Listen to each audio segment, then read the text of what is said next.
Salve, salve pessoal, bom dia, boa tarde, boa noite. Meu nome é Doni Cortelete Stingel, aqui do canal Lista de Livros, e hoje nós falaremos sobre a obra O Estado Empreendedor, de Mariana Mazzucato.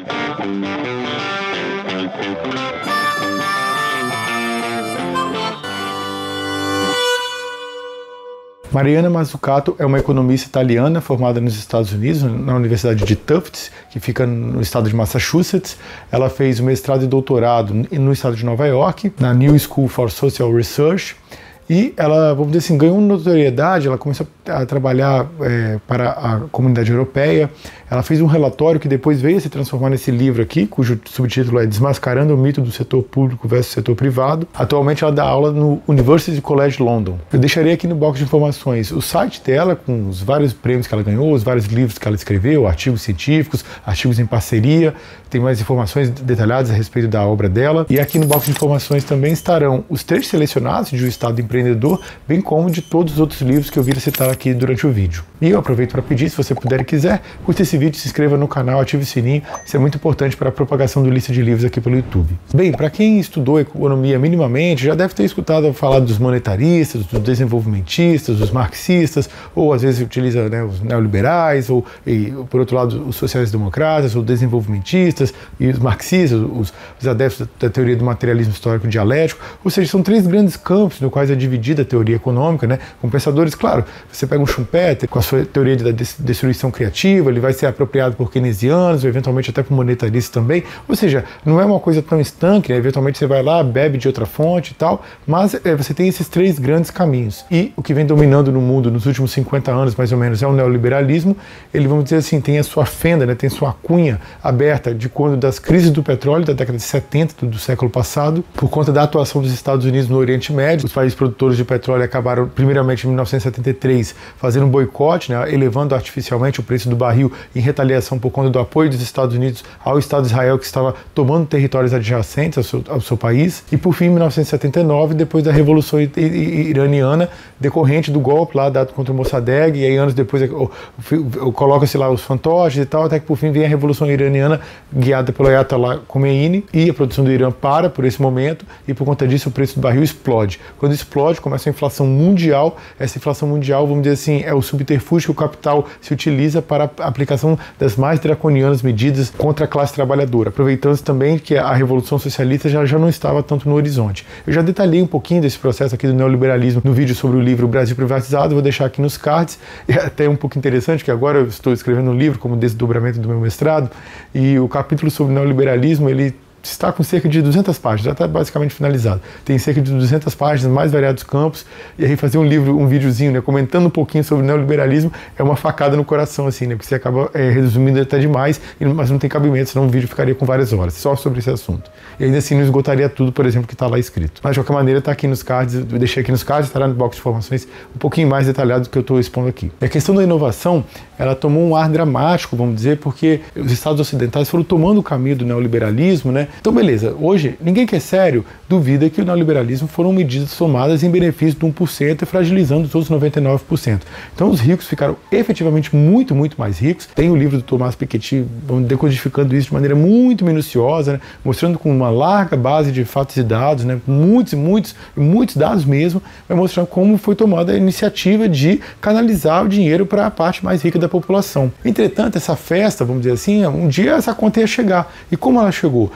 Países que não adotaram essa estratégia, por exemplo a China, por exemplo a Coreia do Sul, por exemplo Singapura, etc., eles começaram a crescer, a se desenvolver, e propriamente a China, ela se tornou, vamos dizer assim, o terror hoje dos Estados Unidos. Por quê? Ele se desenvolveu enormemente, aplicando medidas radicalmente infensas ao neoliberalismo. O país vai crescendo, vai se tornando uma outra grande potência. Na verdade, já são hoje, né? Nós já podemos afirmar peremptoriamente que existem duas grandes potências. O mundo já não é unipolar, né? E os Estados Unidos estão doidos para algum tipo de guerra que envolva a China, para tentar resolver esse problema, né? Por meio da guerra, né? Já que economicamente ele já até jogou toalha. Você vê que no governo Trump, o governo Trump ficou desesperado com a ideia da construção da internet 5G a partir dos chineses. Por quê? Porque uma das últimas áreas e que os Estados Unidos ainda têm algum relativo avanço tecnológico é nessa área de telecomunicações. E através dessa área, né, com essas grandes big data que eles possuem, eles compilam dados do mundo inteiro, eles espionam o mundo inteiro, e os Estados Unidos ficaram, vamos dizer assim, temerosos de que os chineses fizessem exatamente aquilo que eles mesmos fazem. Então, sabendo que eles se espionam o mundo inteiro através desses mecanismos, através desse celular que você está usando aí, eles utilizam o celular quando eles quiserem. Liga o microfone, desliga o microfone, liga a câmera, escuta tudo que a gente está falando. Enfim, é um horror, né? Uma espionagem absurda, só que é uma espionagem com fulcro para o consumo.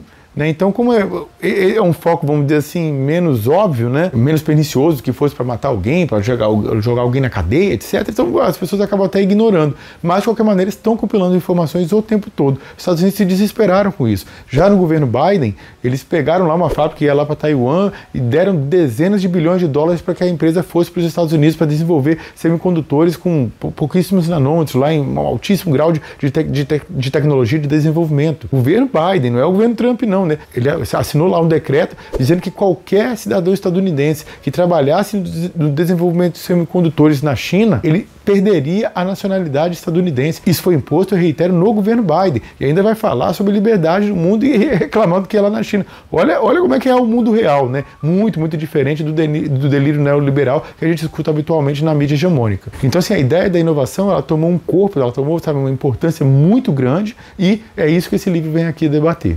E é interessante fazer esse preâmbulo sobre neoliberalismo, sobre keynesianismo e tal. Por quê? Porque quando a gente vai falar, por exemplo, sobre inovação, sobre desenvolvimento tecnológico, sobre, vamos dizer assim, inovações diversas, o vulgo comum, às vezes muito influenciado por Hollywood, pode imaginar, talvez, sei lá, aquele cientista maluco, com cabelo desgrenhado, que trabalha solitariamente, que é ridicularizado por seus pares. Tem lá 1001 exemplos, talvez, vamos dizer assim, o exemplo mais famoso seja o do Dr. Doc, de Volta para o Futuro. Né? Então tem aquela cara meio de doido, né? Um cientista meio doido, que aí consegue fazer uma inovação que ninguém esperava. Mas, se essa é a mitomania de Hollywood, vamos dizer assim, né? Existe a mitomania neoliberal também, né? Que é o quê?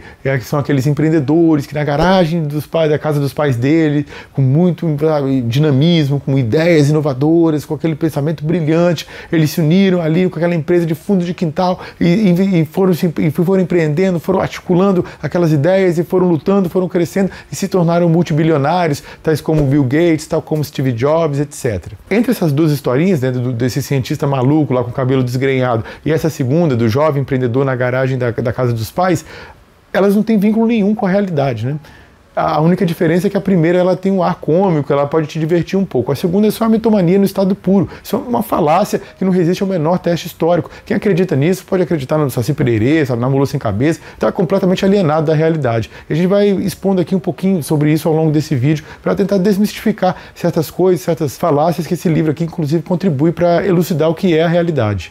E, de fato, como a inovação tecnológica ocorre. Diferentemente do que essa mitomania, hora de Hollywood, hora neoliberal, tenta incutir na cabeça das pessoas, a pesquisa, ela é feita, vamos dizer assim, o desenvolvimento tecnológico, ele é feito com o apoio de muitas e muitas pessoas que vão, vamos dizer assim, colocando uma espécie de tijolinho, né? Cada um vai colocando um tijolinho para que se chegue ao final a um resultado interessante, para que ocorra um avanço tecnológico. Não é esse cientista brilhante, não é essa pessoa solitária, não é essa pessoa na garagem de casa. Ao contrário, são muitas e muitas pessoas muito qualificadas trabalhando. Você demanda que o Estado faça toda a pesquisa básica nas universidades públicas aqui no Brasil, na maior parte do mundo também. Nos Estados Unidos há uma mescla, né, entre o público e o privado, a despeito de as universidades privadas lá receberem muito dinheiro público também. Então, o poder público banca toda uma pesquisa básica, ao qual o capital vai observar, não, isso aqui me interessa, acho que essa aqui é mais promissora, e ele ali vai investir, e ainda assim, nesse investimento, ele vai demandar apoio do Estado, ele vai requerer financiamento, ele vai requerer compras governamentais, vai requerer subsídios, ou seja,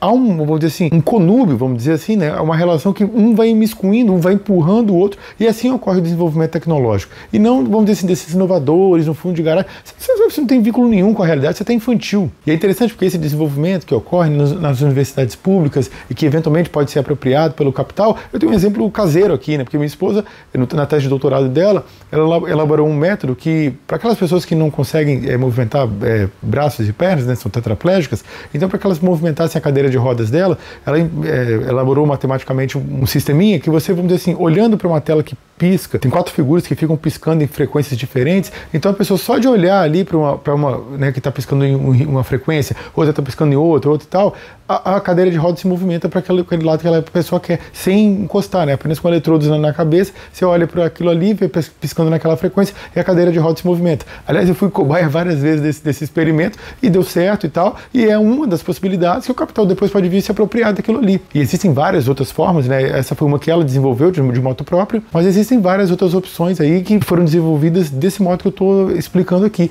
Ou seja, uma pesquisa básica promovida pela universidade pública que eventualmente, aqui no Brasil ou em outra parte do mundo, ela será apropriada pelo capital. E assim, a Mariana Mazzucato, no livro dela, ela vai pegar logo assim um grande exemplo, um mega exemplo que é utilizado nos países ocidentais como exemplo de empresa mais dinâmica, mais tecnológica, mais inovadora, que é a Apple. A Apple tem toda aquela simbologia, né, do Steve Jobs, aquela pessoa muito inteligente, muito visionária, muito isso, muito aquilo. Tem muito jovem espinhento para acreditar nesse tipo de falácia, né? Mas enfim, inclusive tem jovem espinhento que fica velho com essas ideias ainda um tanto quanto adolescentes, né? E aqui ela vai pegando assim, de maneira muito específica, muito minuciosa, a Mariana Mazzucato vai explicando o que a Apple aplicou nos seus produtos, que foi como uma inovação promovida por ela, mas que na verdade tem fundo estatal. Então ela vai pegar, por exemplo, o grande aparelho da Apple, que é o iPhone.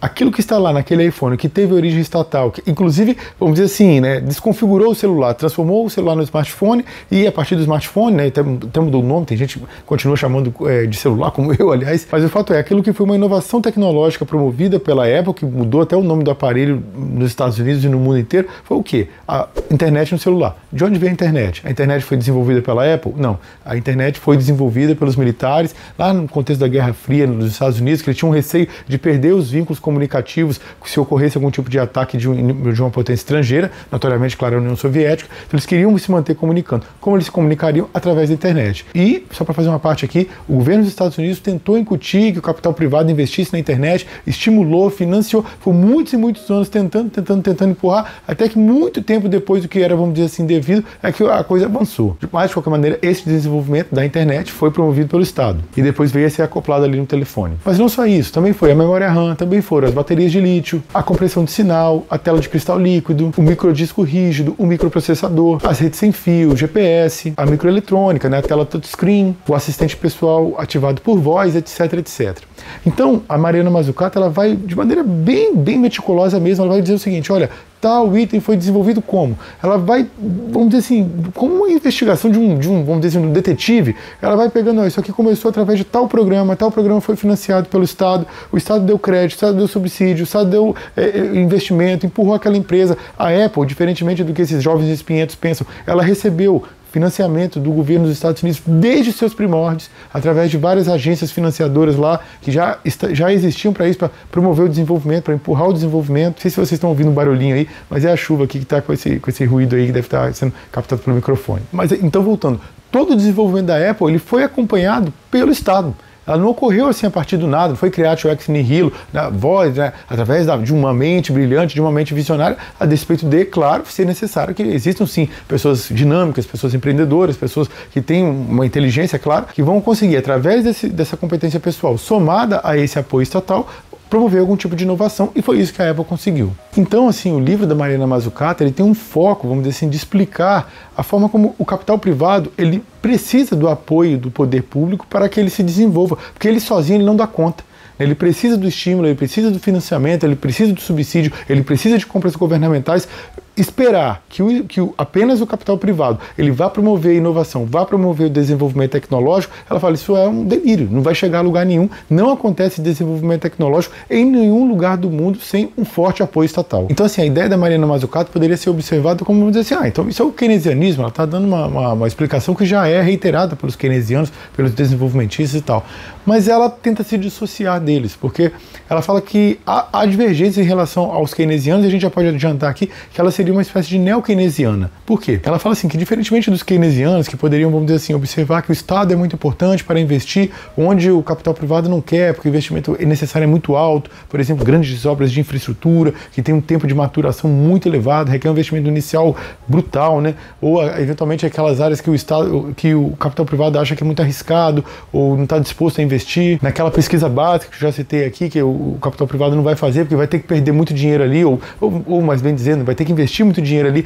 para depois, eventualmente, ter uma recompensa. Então ele vai requerer que o Estado faça essa parte, que no final, assim, o resultado final é uma espécie de bem público, né? Uma coisa um pouco mais compartilhada de conhecimento, não é uma coisa que necessariamente vai ser utilizada naquele momento para gerar inovação, são os primeiros passos, vamos dizer assim. O fato de muitas vezes as empresas privadas não contabilizarem no cálculo o custo da poluição, né, e a forma como isso vai ter uma consequência muito lesiva para toda a humanidade, né? Então, assim, só o Estado que vai poder colocar isso no cálculo, né, e aí tomar um caminho que eventualmente pode ser até mais custoso, né? Mas falar, é mais custoso, vai ser mais pesado, mas eu sei que esse caminho aqui ele vai ser melhor para o meio ambiente. Então você pega os mega investimentos que estão ocorrendo hoje, por exemplo, em energia verde ao longo de todo o mundo, determinantemente influenciados, capitaneados pelos Estados, mesmo que eventualmente se utilize de empresas privadas para realizá-lo. Eventualmente também os riscos são muito elevados para serem assumidos por apenas uma empresa, então nesse momento o Estado tem que intervir. Então, assim, a ideia keynesiana básica, além daqueles clássicos, né, vamos dizer assim, você tem que garantir demanda, você tem que fazer investimentos em infraestrutura, que converge muito com o que eu estou falando aqui, né, de investimentos colossais e tal, você tem que garantir um pleno emprego. Ela fala que não é bem isso, assim, até porque ela vai dizer assim, os keynesianos, né, os desenvolvimentistas, eles têm muito apreço pelo estado de bem-estar social, mas para que este estado de bem-estar social ele possa ser suprido, ele possa ser mantido, ele possa ser pago, né, você vai precisar da inovação.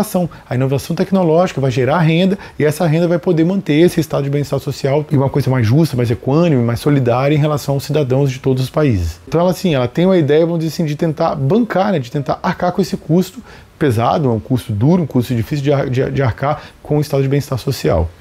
Então, portanto, ela acha que se dissocia dos keynesianos porque, vamos dizer assim, ela está mais preocupada em como vai bancar todo esse custo. E ela também, assim, ajuda a desmistificar algumas coisas que, eventualmente, o vulgo pode acreditar. Então, por exemplo, ela fala assim, necessariamente a pesquisa e desenvolvimento gera inovação? Ela fala que não. Eventualmente vai para caminhos equivocados, eventualmente a empresa não tem um foco naquilo, não consegue transformar essa pesquisa, esse desenvolvimento em algo efetivamente novo. Isso não tem vínculo necessariamente só com os estados, as empresas muitas vezes têm dificuldade. Só para fazer uma parte aqui, por exemplo, a Microsoft, ela é uma empresa que normalmente investe muito na pesquisa e desenvolvimento e não é considerada uma empresa inovadora.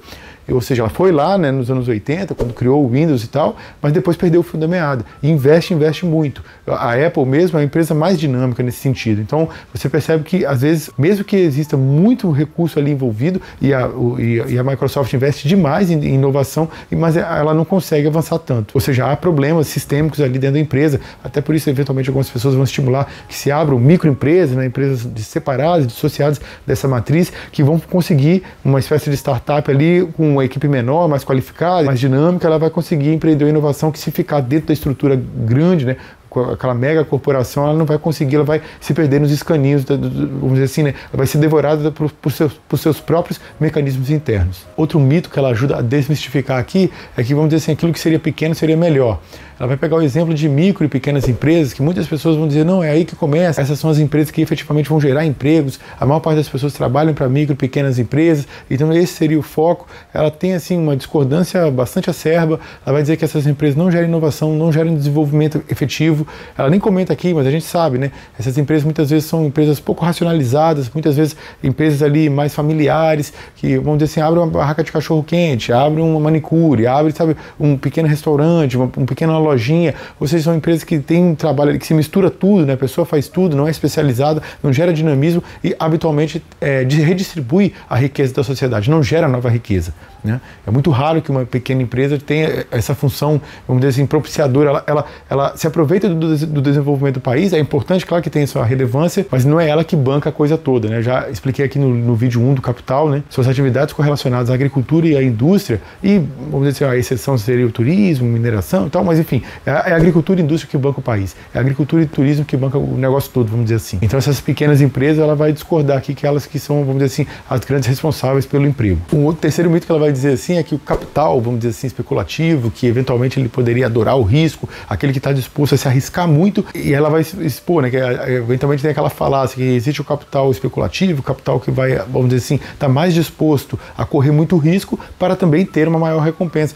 Ela fala que isso não é verdadeiro. Essas empresas não estão dispostas a correr muito risco, elas sempre vão querer algum tipo de proteção, sempre vão querer apoio estatal, e esse capital que adora risco, está disposto a correr muito risco, ela fala que basicamente ele não existe, e efetivamente não é responsável pelo desenvolvimento, pela inovação tecnológica. Outro mito que ela ajuda a desmistificar é que ela vai dizer o seguinte: olha, quando você observa o número de patentes tiradas nos dias de hoje, poderia parecer que o desenvolvimento tecnológico está ocorrendo, que a inovação que está ocorrendo ela é enorme. Ela fala, não, isso não é verdade. Na verdade, esse número de patentes está muito vinculado, por exemplo, a uma série de institutos de pesquisa que, como é que ele vai, vamos dizer assim, criar uma métrica que ele possa justificar o investimento nele? Como é que ele vai, vamos dizer assim, provar ao mundo, enquanto demanda recursos, que ele é importante, que aquilo que ele está fazendo é muito útil, etc. Quando ele cria uma patente, né? Isso é um exemplo óbvio, um exemplo clássico nos mais variados institutos de pesquisa do mundo. Você vai ver lá um monte de demanda de patente, mas essas patentes, ela vai dizer, o número é enorme, mas a inovação que elas efetivamente geram é muito pequenininha, eventualmente residual, não é utilizada por outros pares,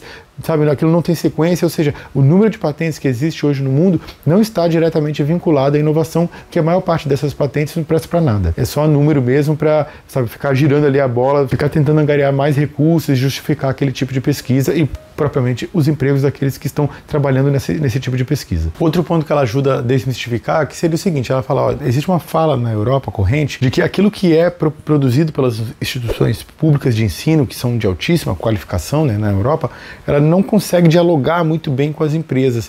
E ela fala, isso não é bem verdadeiro. Ela vai pegar pelos números de investimento em pesquisa e desenvolvimento em relação ao PIB, nos Estados Unidos é cerca de 2,6%. Por exemplo, na Grã-Bretanha é 1,3%, é metade do que é aplicado nos Estados Unidos. Então ela fala, ó, é evidente, vai ter um resultado isso, né? Você tem menos investimento e esse investimento vai gerar uma inovação menor.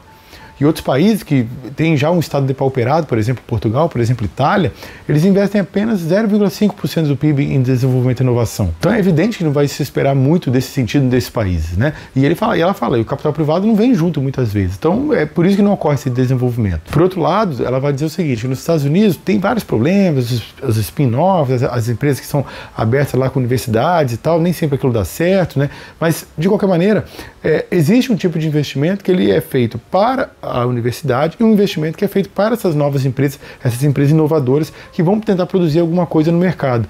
E ela fala que na Europa é tudo focado dentro das universidades e cabe dentro ali da estrutura da universidade criar essas empresas e eventualmente isso acaba, vamos dizer assim, descolando um pouquinho, é verdade, mas porque o próprio foco de investimento ele deveria ser, vamos dizer assim, duas etapas, né? Para a universidade e para as empresas inovadoras, e ele fica tudo dentro da universidade e às vezes ela não consegue se descolar e propriamente atender tanto o público quanto poderia e deveria. Outro mito que ela ajuda a desmistificar é que, vamos dizer assim, com menos impostos e com menos burocracia, aí sim, né, o peso estatal atrapalhando ali o Estado opressivo, burocratizado, ineficiente, pesando em cima dos empreendedores, esses dinâmicos, heróis, esses inovadores, etc.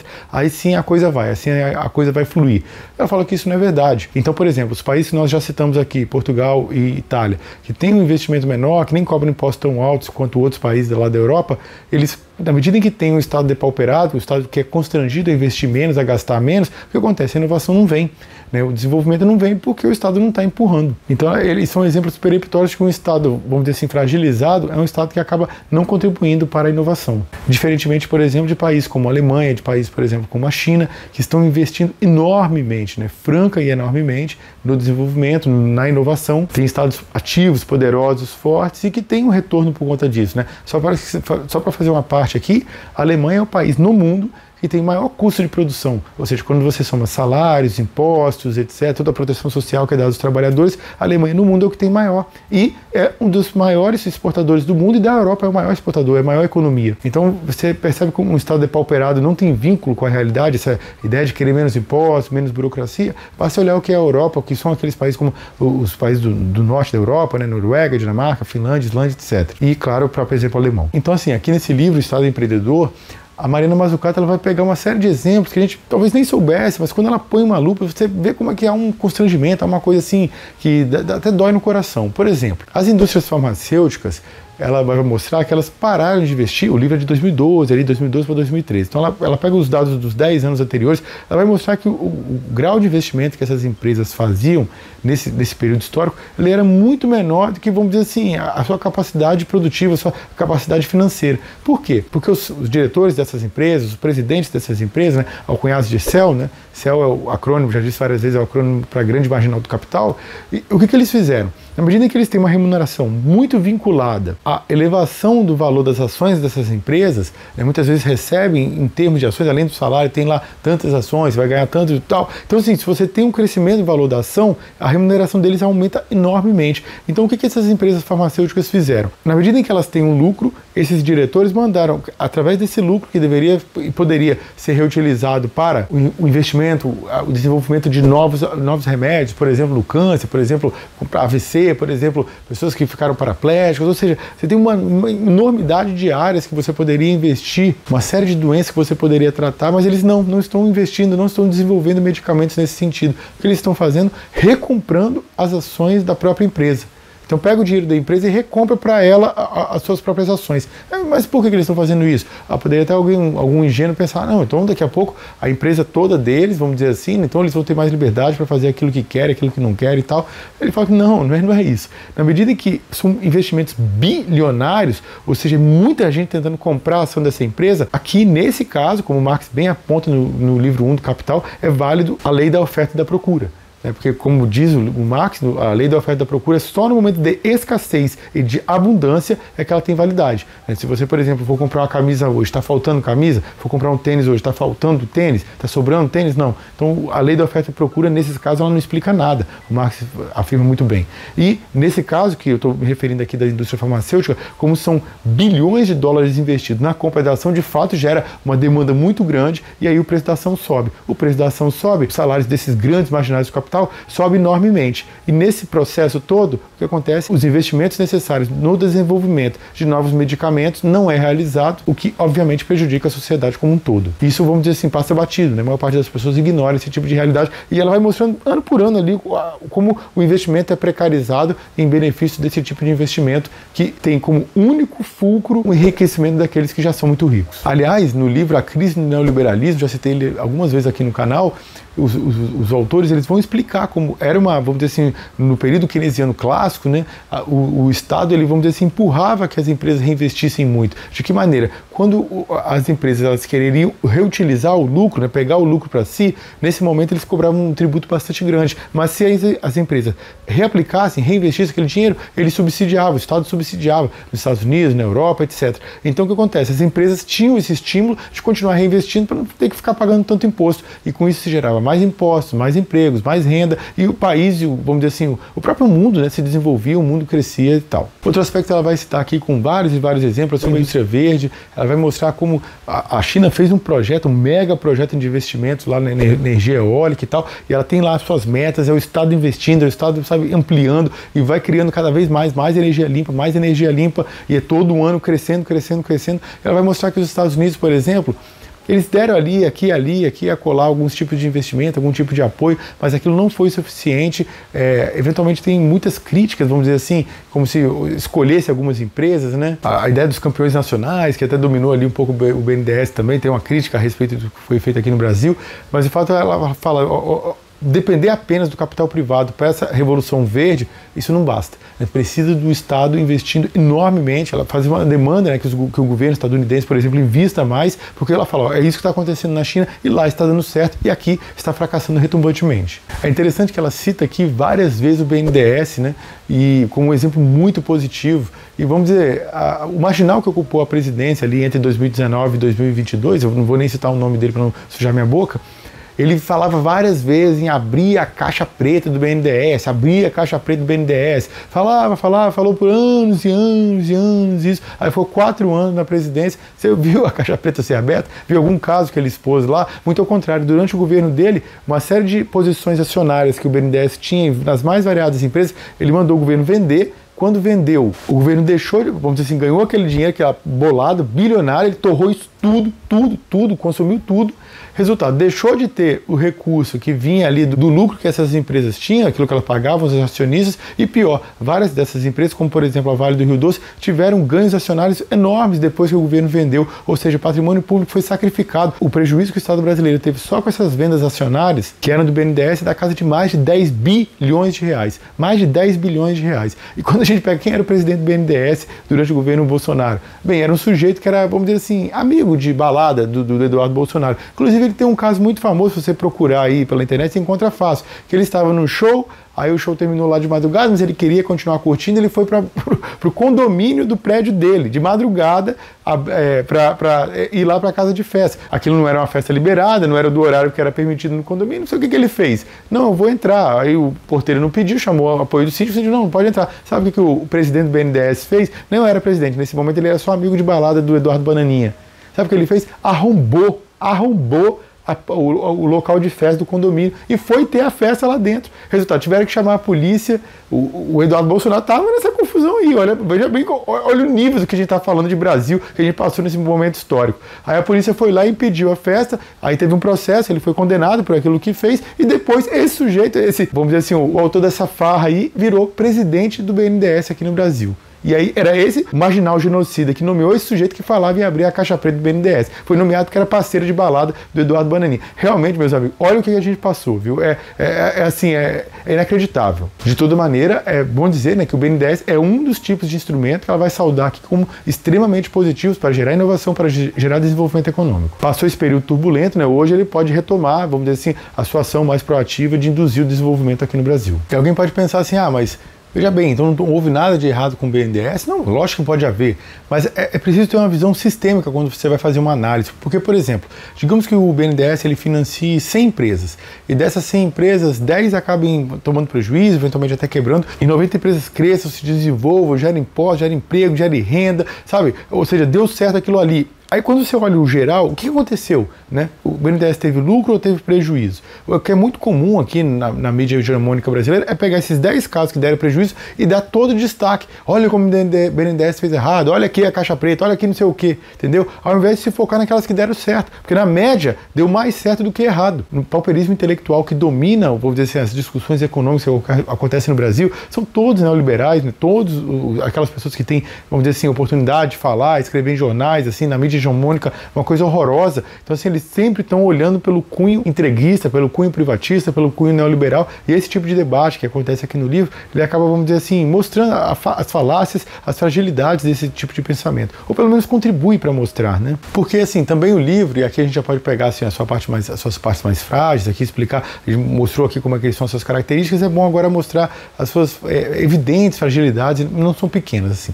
Então, aqui, por exemplo, na página 46, a Mariana Mazzucato vai falar que o Estado, ele desenvolve, né, ajuda o desenvolvimento econômico das nações, mas muitas vezes ele foi fragilizado no seu papel, porque o Estado não conseguiu explicar para a população, explicar para os agentes econômicos o tanto que ele é importante. Então, por isso que ele acabou sendo sacrificado.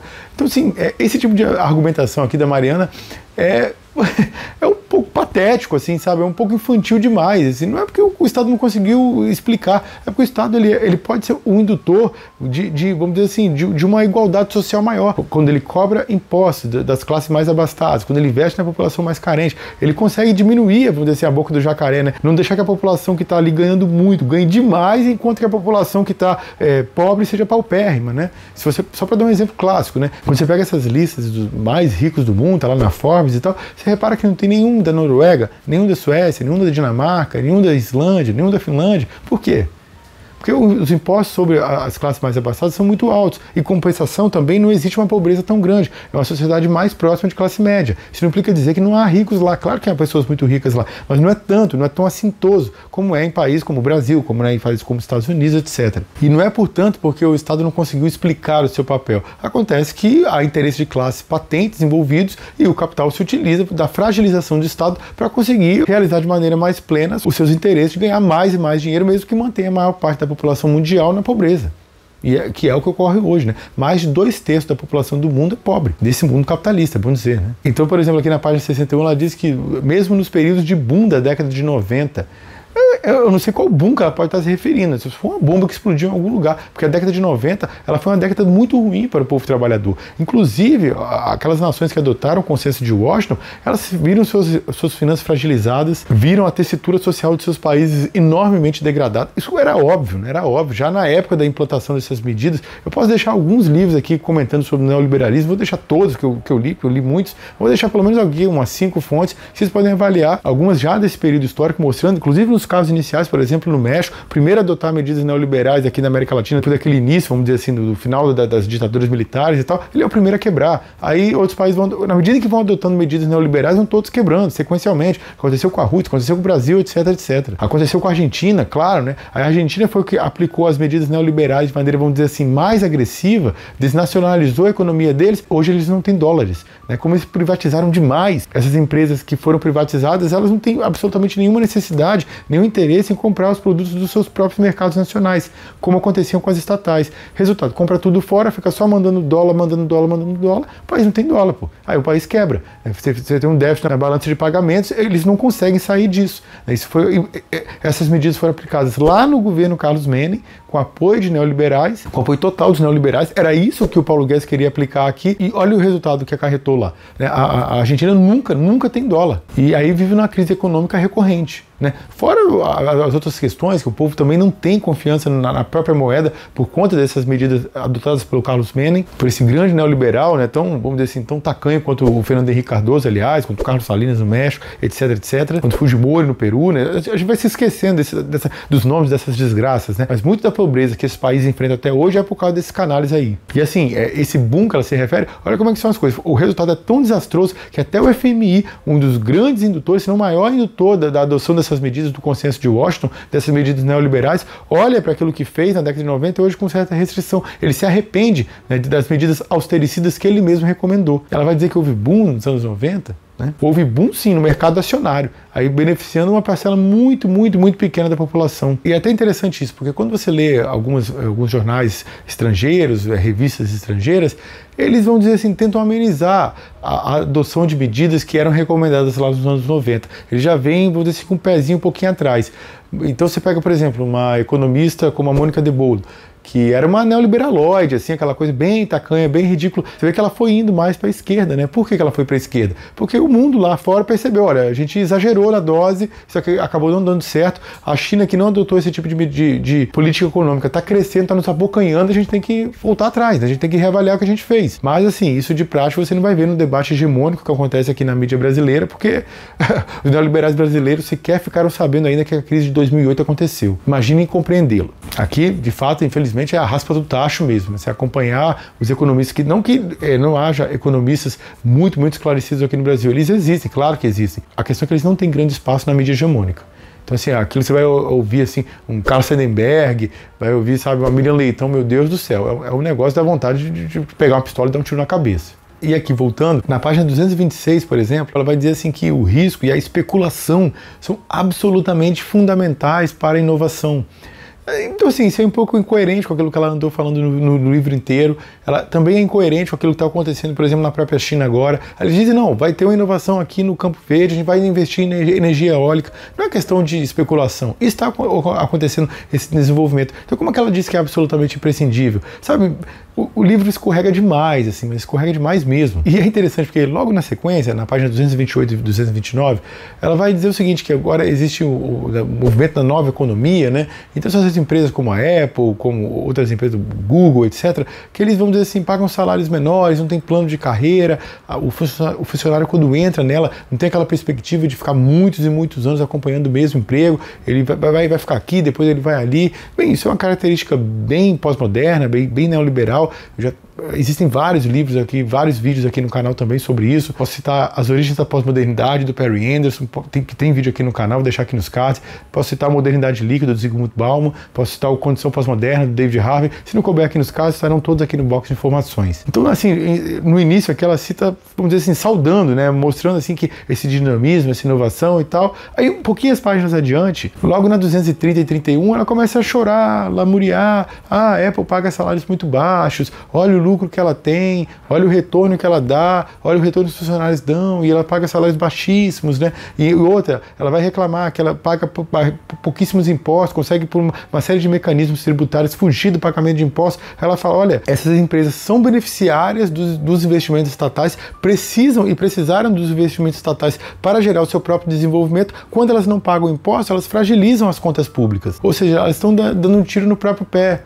Pois é, né, querida? Pois é. São as contradições que os liberais de esquerda têm que enfrentar, né? E ela fica chorando, né? Lamentando, sabe? Aquela coisa um pouco... É um pouco ingênuo demais, assim, infantil demais, né? Eu vou ler aqui um trecho da página 239 que vai deixar isso claro. A grande questão é, o modelo de negócio da nova economia irá se transformar para distribuir os benefícios da revolução de informação e comunicação? Com todo o sucesso que essas novas tecnologias trouxeram para a Apple, como ela pensa em distribuir a riqueza criada na empresa? Proporcionando empregos mais seguros, com formação profissional adequada, salários dignos, potencial para a mobilidade ascendente e os benefícios necessários para sustentar um verdadeiro equilíbrio entre vida e trabalho? Ou talvez a empresa utilize o recorde de caixa para premiar uma minoria privilegiada formada por executivos, acionistas e investidores. É até uma piada, né? O que ela acha? Ela está vivendo em qual mundo?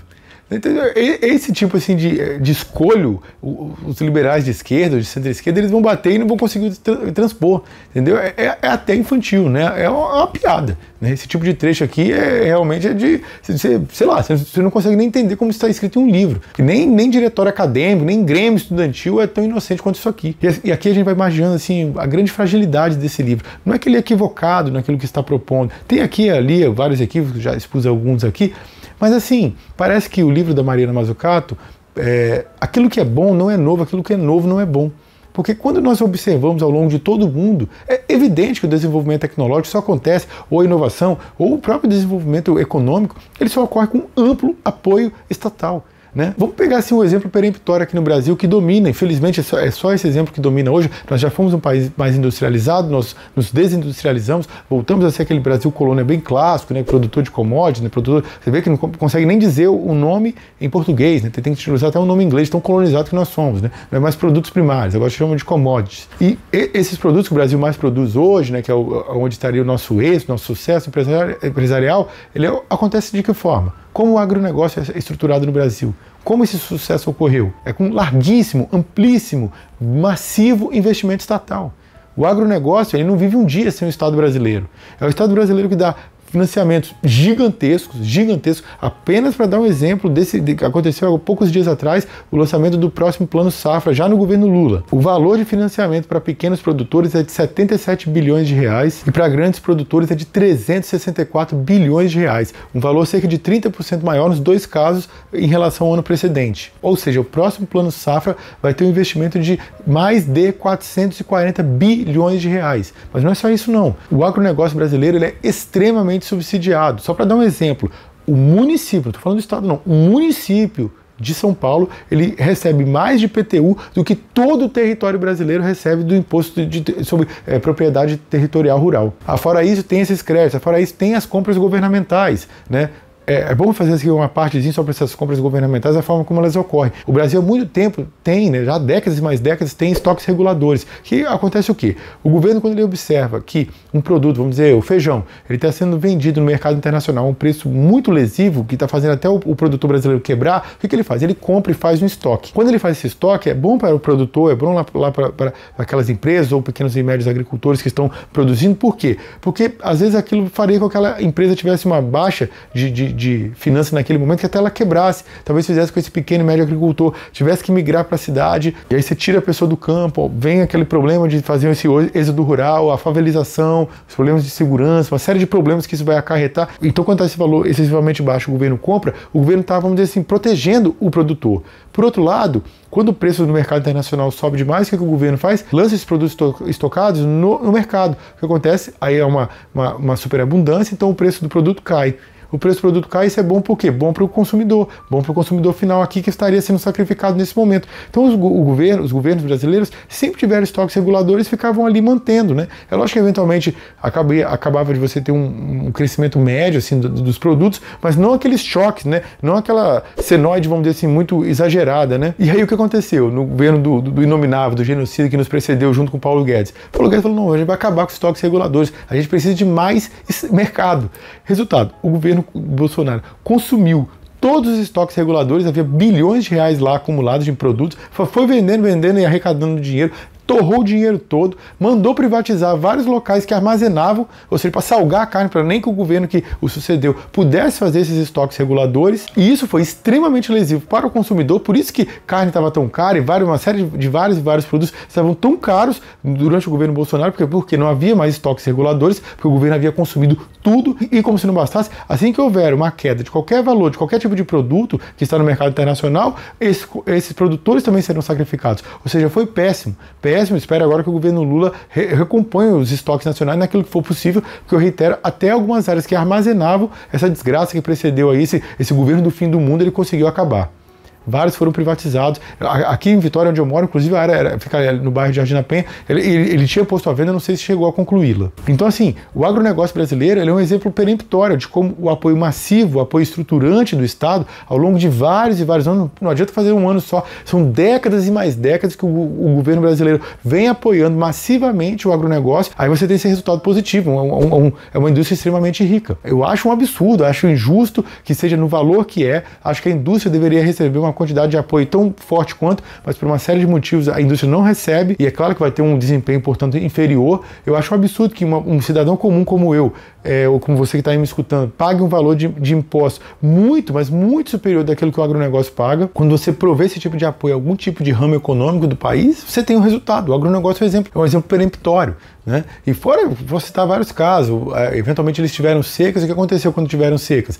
Eles tiveram várias e várias vezes ao longo do tempo perdões de dívidas, né? O agronegócio ele consegue, pelos mais variados motivos, eles conseguem apoio legislativo especialmente muito forte, né? Hoje, mais de 40% do legislativo brasileiro no Congresso, né, tanto na Câmara quanto no Senado, eles têm vínculos com o agronegócio. Então é evidente que eles vão ter um sucesso econômico. Eu acho que ele é exagerado, acho que essa ideia, né, muito falaciosa, de que o agronegócio sustenta o Brasil, na verdade é exatamente o inverso, é o Brasil que sustenta o agronegócio através de créditos subsidiados, através desses perdões de dívidas que foram feitos várias vezes ao longo da história, esses planos de safras, o investimento, por exemplo, na Embrapa, que vai permitir um avanço tecnológico, a permissão absolutamente indevida de agrotóxicos, inclusive que são proibidos nos países de origem dessas empresas que vendem esses produtos aqui. E mesmo quando a gente precisa, por exemplo, de fertilizantes, quer dizer, seria interessante então que o agronegócio montasse fábricas de fertilizantes para nós não ficarmos importando esses produtos que são caros e sacrificam o nosso balanço comercial. Eles fizeram esses investimentos? Não. Foi a Petrobras que teve que fazer o investimento, que teve que investir para criar a fábrica de fertilizantes.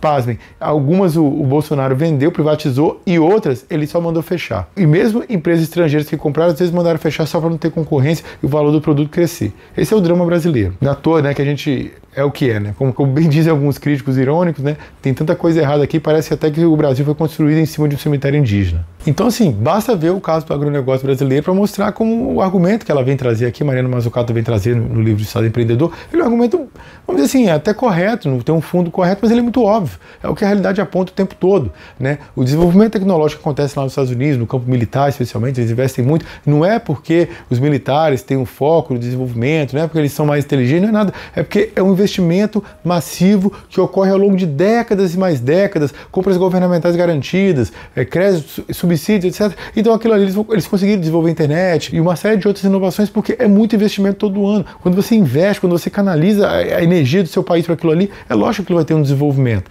Então, tipo assim, isso não é novo, entendeu? E aliás, para fazer uma parte, se você tirasse esse investimento, não fosse tão abissal no campo militar e pegasse, por exemplo, na área medicinal, você pode ter certeza, muitos mais medicamentos seriam desenvolvidos. Basta lembrar o que aconteceu aqui na Covid, né? A expectativa de desenvolvimento da vacina ela era muito tardia, né? Mas quando foi muita gente investindo, mais variados países investindo no desenvolvimento de vacinas, você vê que várias foram criadas com poucos meses. A partir do momento que se compreendeu a doença, já foram estudando, dando foco naquilo ali e foram criados. Criou lá a AstraZeneca lá da Grã-Bretanha, teve dos Estados Unidos alguns, teve da China, Coronavac, teve as cubanas lá com as soberanas, ou seja, vários países quando focaram naquilo ali, né, aplicaram recurso, aplicaram energia naquilo ali, eles conseguiram desenvolver uma vacina rapidamente, muito mais rápido que seria uma média, e assim vai para tudo. Então quando você tem um foco naquilo ali, né, quando você canaliza energia para aquilo, hoje, por exemplo, o Brasil é para o agronegócio, nos Estados Unidos é para a indústria militar. É lógico que você vai ter um resultado. E se você canalizar para a inovação, você vai ter também. Então, assim, né? O livro dela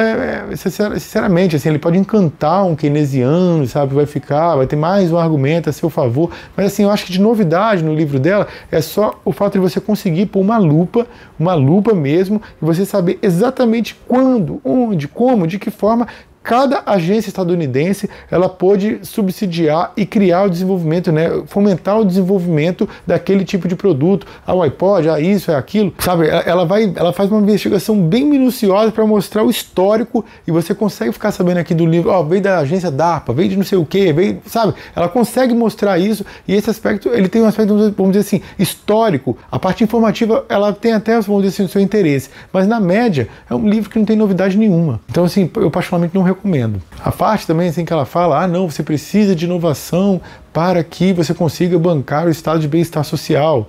E ela fala isso mais de uma vez aqui no livro, né? Parece até que ela está dizendo uma coisa nova, né? Não sei se vai caber aqui nos cards, mas basta ler a crítica do programa de Gotha, do Marx, né? O mundo comunista que ele imaginava, né, requeria-se o quê? O desenvolvimento dos meios de produção conjugado com os trabalhadores podendo exercer todas as suas potencialidades num trabalho que fosse comandado, né, que fosse coordenado pelos trabalhadores, né, que os trabalhadores detivessem os meios de produção, controlassem a modalidade de trabalho, controlassem o excedente econômico, ou seja, que os trabalhadores estivessem no poder. Mas está lá, o desenvolvimento dos meios de produção. Ele escreve isso taxativamente, né? O Lenin, quando vai falar o que era o socialismo na Rússia, né, ele vai dizer todo o poder aos soviéticos e a eletrificação da Rússia. Ou seja, que era trazer a Rússia para o mundo moderno, que ainda em boa parte dela estava no mundo medieval. Ou seja, você requeria o desenvolvimento tecnológico, requeria inovação para que você pudesse trazer uma vida melhor para a sociedade. Isso é muito antigo, né? E parece aqui que ela está trazendo algo novo. Então, assim, para quem conhece as categorias do materialismo histórico dialético, o livro Estado Empreendedor, ele é bem fraquinho, sabe? Eu, sinceramente, assim, quando eu estava na minha adolescência, assim, talvez me encantasse um pouco. Mas hoje, para quem conhece as categorias do materialismo histórico dialético, esse livro não agrega muito não. E esse é o meu veredito. Mas, naturalmente, esse meu veredito foi apenas a minha singela opinião e eu gostaria de saber a sua. Você conhece o livro Estado Empreendedor, da Mariana Mazzucato? Conhece os exemplos que eu dei aqui? Concordou com o que eu expus aqui nesse vídeo? Comente à vontade aqui embaixo. É isso, um forte abraço, beijo no coração e até a próxima. Tchau, valeu!